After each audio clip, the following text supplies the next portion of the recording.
Здравствуйте, друзья! Я люблю все делать последовательно. И я вам пообещала в прошлом видео, что обязательно буду рассказывать, как я буду поливать свои орхидеи после отпуска. Никак не думала, что возникнут такие непредвиденные, интересные ваши вопросы. Поэтому я поставила большое количество орхидей своих на стол. И немного расскажу о разных поливах, но совсем чуть-чуть. И отвечу на вопросы, которые вы мне задавали в прошлом видео. Вопросы по поливу. Как я поливаю после отпуска? Ничего нового. Просто поливаю обыкновенной водой. Вода у меня из фильтра обратного осмоса. Просто заливаю, если это в двойных горшках, вот они у меня уже стоят залитые, просто заливаю орхидеи, даю хорошо напиться корешкам и сливаю эту воду. Все, потом обязательно протираю все листики. Вот сейчас они еще пыльные стоят у меня. После этого обязательно беру ватный диск, тоже никаким не зеленым мылом, просто беру чистую воду. Просто диск намочила в воде и протираю все листики с двух сторон. Это то, что я делаю после отпуска. Я допротру потом. Это то, что я делаю после отпуска. Просто поливаю орхидеи. Вопрос, как я поливаю в перлите и как я определяю, сухой перлит или нет.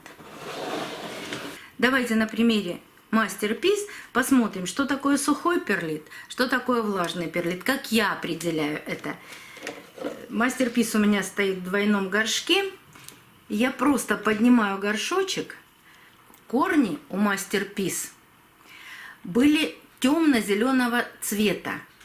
Вот они так и остаются темно-зеленые, потому что на них присутствовало какой-то такой мох и налет. Поэтому определить, влажные корни или нет, не представляется возможным. Но когда смотришь на перлит, когда он влажный, вот сейчас я залью, и вы увидите, сейчас он сухой перлит. Знаете, такой, каждая перлитинка отделяется друг от друга. Вот они, видно, что они все по отдельности, они сухенькие. А вот если я залью, такое впечатление будет, что он такой мокрый, намокший, и слипаются они. Если нет корней, то когда перлит вот так просох, тогда я его поливаю. Сейчас я залью и подниму вам. Постоит он там буквально 5 секунд. Перлит очень быстро намокает. Но он не впитывает в себя воду, а просто становится мокрым. Сейчас заливаю аккуратно.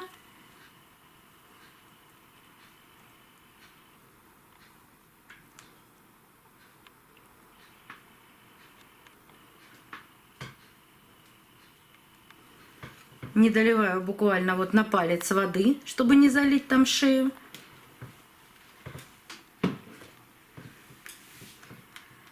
Ну, через горшок этого не видно. Сейчас мы посмотрим разницу между этим перлитом и этим. Может быть, вы тоже ее поймете и заметите. Пусть немножко постоит.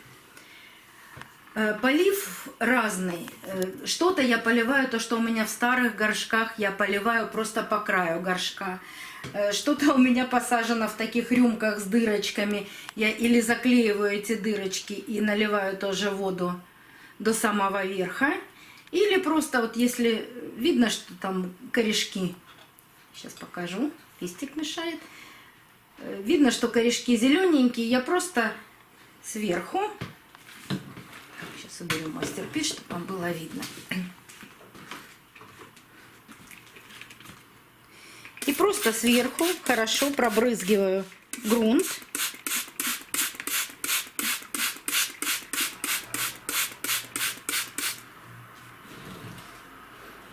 Вода стекает, и воду наливаю вот до этих как раз дырочек, чтобы не выливалась водичка. Стараюсь попасть на вот эти зеленые, молодые, раскукленные корни.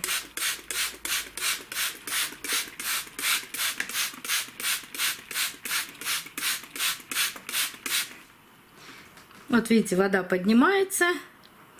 Если чувствую, что корням там воды много, я просто ее сливаю через эти дырочки.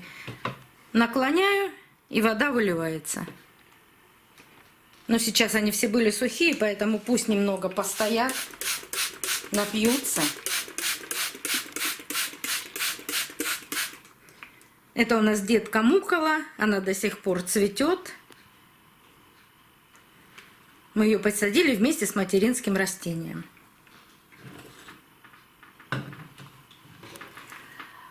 Был вопрос такой, а как же те орхидеи, которые находятся с открытыми корнями и которые нужно опрыскивать утром каждый день? Давайте перейдем в другой уголочек стола. С открытыми корнями у меня остался кот и Лека Фантастик. Но вы знаете, что кот очень много любит пить воды, поэтому коту наливалось чуть больше воды, обязательно не затрагивая шею до шеи. Но чуть больше воды, чем я всегда наливаю, сантиметра 4. Потому что была возможность побрызгать верхние корни только раз в неделю. Дочка приходила раз в неделю и брызгала.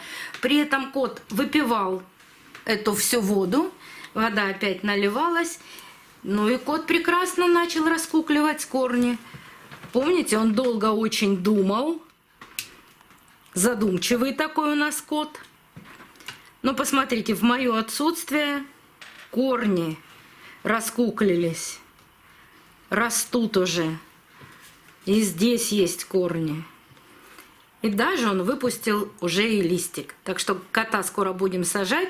Извините, не протертые листья еще пока. Пока котом не занималась, просто вам показываю. То же самое произошло и с Лека Фантастик. Водичка, правда, позеленела, потому что ее было многовато. Вот смотрите, я не брызгала еще, чтобы вам было видно, что Лека Фантастик тоже начал растить корни. Так что эти две орхидейки скоро будем пересаживать. Пересадок много будет, потому что еще и те, которые посажены просто, вернее, не пересажены, а растут еще в своих горшках купленных, их тоже пора пересаживать уже. Был очень интересный вопрос, а как вы сливаете воду с лодочки?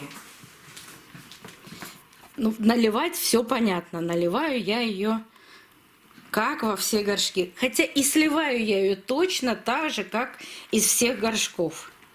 Но может кому-то было непонятно, поэтому сейчас покажу. Кстати, эту лодочку я пересаживала до отъезда своего. Правда, вышло видео значительно позже, поэтому я могу вам показать. Она уже дней, наверное, 20 пересажена как. И просто за 20 дней, пока меня не было, произошли какие изменения. Каждая орхидейка дала листик. Маленькие еще, но они уже видны. У одной, правда, чуть-чуть побольше, у других листики маленькие. И в горшке, смотрите, заметны раскукленные корни. Сейчас покажу еще. Вот здесь, смотрите, какой большой там корень есть. Вот он. В горшке все корни были сухие. Да, их даже сейчас еще видно, что они сухие. Тоже растут. То есть я думаю, что такая посадка мини-орхидейкам тоже понравилась. Ну а как сливать? Да все просто. Двойной же горшок. Горшок поднимаем. Даем стечь в воде. Одной рукой держим внутренний горшок. И просто сливаем воду. И оставляем ее. Опять без воды, или если хотите ставить на мокрые пятки, но я сейчас уже в зиму ставить на мокрые пятки не буду. У нас через неделю обещают похолодание, в квартире тоже станет прохладно, поэтому буду просто вот таким проливом, таким способом поливать все орхидеи. Ну, это не пролив, это замачивание. Теперь вернемся к мастер-пис. Я думаю, что здесь уже будет видно. И мы с вами различим сухой перлит и влажный.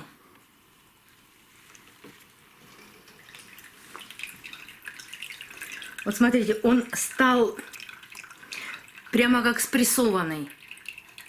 Он весь стал, друг к другу прижался. А сухой он был такой свободный. Вот смотрите, остался сухой. Он прямо отделяется друг от друга. А здесь прямо плотно вжался друг в друга. Вот так перлит, оказывается, кажется влажным, а вот он сухой. Ну, в перлите я тоже поливаю минут 10-15, потом просто все точно так же вынимаю внутренний горшок, точно так же сливаю. Так, убираем, чтобы не мешал. И, конечно, самый и часто задаваемый вопрос, почему же я сплит-систему не оставляю работать, а что же я делаю с лампами? Неужели они у меня горят целыми сутками, целых 15 дней? Конечно же нет. Сплит-система могут отключить электричество, и она потом просто не включится. Поэтому я сплит-систему действительно не оставляю, оставляю окна на проветривание. А с лампами все просто. Есть чудесный прибор, который ведет контроль за включением и выключением моих фитоламп, да любых, в принципе, ламп. Он настроен так, что освещение у меня включается в 9 часов утра и выключается сейчас в 10 часов вечера. Прибор подбирали мы долго, потому что есть к приборам описание, которое просто невозможно понять, что они хотят нам рассказать, и как включать, и как его, самое главное, настроить. Поэтому, если вам интересно подробно узнать о таком приборе, вы мне напишите в комментариях, я просто сниму видео и расскажу об этом приборе очень конкретно, очень понятно. И я вам подробно расскажу, сколько он стоит, где я его приобретала, приблизительно как его настроить и как он мне помогает. Отличный прибор, рекомендую всем пользоваться. Но если интересно, расскажу подробно. Просто напишите. Так что я продолжаю поливать свои орхидеи после отпуска. Работа очень большая, длительная, но приятная. Задавайте вопросы, с удовольствием на них отвечу. Если вам интересно продолжение истории о моих орхидеях, нажимайте на колокольчик. Вам обязательно будет приходить оповещение о новых видео, вышедших на канале. И до новых встреч, друзья!